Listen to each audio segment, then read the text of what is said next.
আজকে আমি গরুর মাংস রান্না করলাম আলু দিয়ে, আর মিষ্টি কুমড়ো ভাজলাম, আর বেগুন ভাজলাম।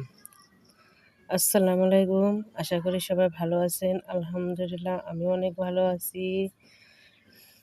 এই যে রান্না বান্না শুরু করে দিলাম। এখন এই যে বেগুন ভাজা বসিয়ে দিলাম। তারপরে এই যে এখন আবার ভাজা হয়ে গেছে, এক পিঠ উঠিয়ে নিলাম।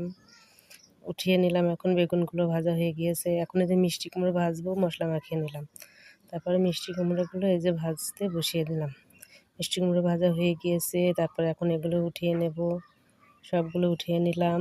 তারপরে এখন এই যে গোশ রান্না করার জন্য মশলা কষিয়ে নিলাম। মশলাটা কষানো হয়ে গেছে, মাংসগুলো এখন দিয়ে দেব।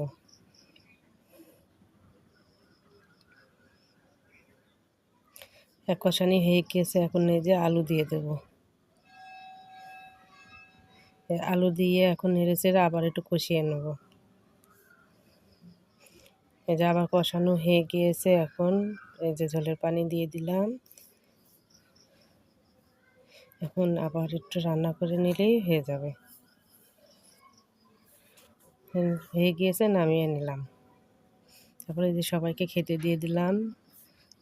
সামিয়ার আব্বু খাচ্ছে ভাত, আর এই যে সামিয়া উনি আবার গরুর মাংস পছন্দ করে না, পোলট্রির মাংস পছন্দ করে। তাই উনি আবার বেছে বেছে নিজের মন মতো একটা দুটো দুই পিস উঠিয়ে নিল। সবাই ভালো থাকবেন, সুস্থ থাকবেন। আল্লাহ হাফেজ।